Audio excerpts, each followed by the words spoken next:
आजच्या व्हिडिओमध्ये आपण आषाढी एकादशी स्पेशल उपवासाची खास आणि एकदम नवीन अशी रेसिपी पाहणार आहोत, जी तुम्ही आधी कधी पाहिली नसेल आणि ट्रायसुद्धा केली नसेल। खायलासुद्धा खूप भारी लागते आणि उपवासाला तुम्ही काहीतरी नवीन म्हणून ही रेसिपी नक्की ट्राय करू शकता। चला तर मग वेळ न घालवता व्हिडिओला सुरुवात करू। त्यासाठी आपल्याला बारीक साबुदाणा घ्यायचा आहे। 1 वाटी साबुदाणा रात्रभर भिजत ठेवायचा आहे। दुसऱ्या दिवशी सकाळी हा साबुदाणा आहे तो छान भिजलेला आहे, तुम्ही बघू शकता।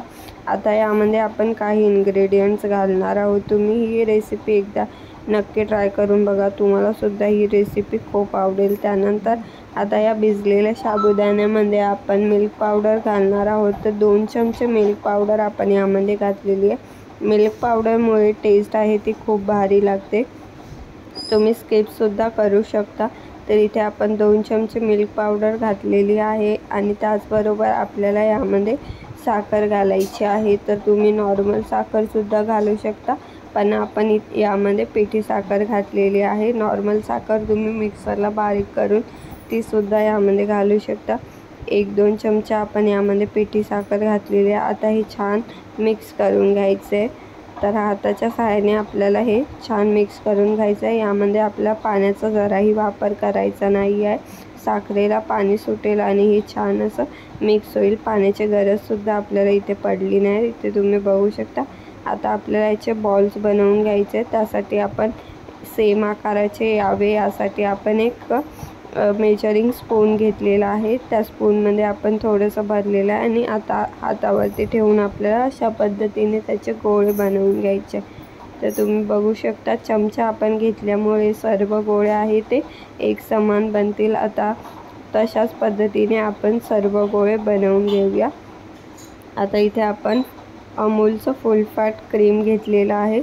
आता याच्यातलं आपण थोडंसं दूध यूज करणार आहोत। पाव लिटर आपण दूध यूज केलेलं आहे आणि इथे आपले बॉलसुद्धा बनून तयार झालेले आहेत। दुधालासुद्धा छान उकळी आलेली आहे। आता उकळी आलेल्या दुधामध्ये आपल्याला हे बॉल्स आहे ते एक-एक करून सोडून द्यायचे आहेत आणि 5 ते 10 मिनिटं आपल्याला हे छान शिजण्यासाठी ठेवायचे आहेत। आता दुधामध्ये आपल्याला जितकं दूध आपण घेतलेलं त्याचं थोडंसं पाव कमी होईपर्यंत आपल्याला हे दुधामध्ये शिजवून घ्यायचं। तर इथे तुम्ही बघू शकता, हे थोडे थोडे शिजत आलेले आहेत आणि छान असे हे बॉल्स दिसत आहेत आणि खायलासुद्धा खूप भारी लागतात। आता दुधाची क्वांटिटी आपल्याला थोडीशी कमी करून घ्यायची।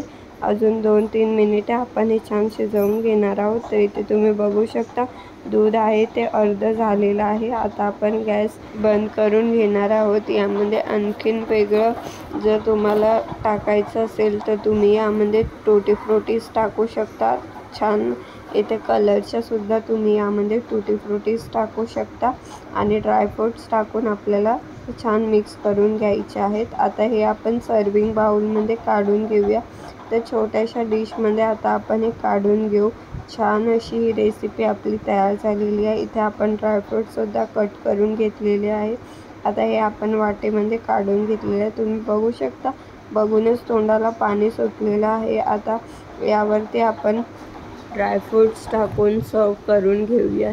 तर ही रेसिपी तुम्ही या आषाढी एकादशीला एकदा नक्की ट्राय करून बघा आणि तुम्हाला ही रेसिपी कशी वाटली ते सुद्धा कमेंट्सद्वारे कळवायला विसरू नका। व्हिडिओ हेल्पफुल वाटला असेल तर लाईक करा, शेअर करा।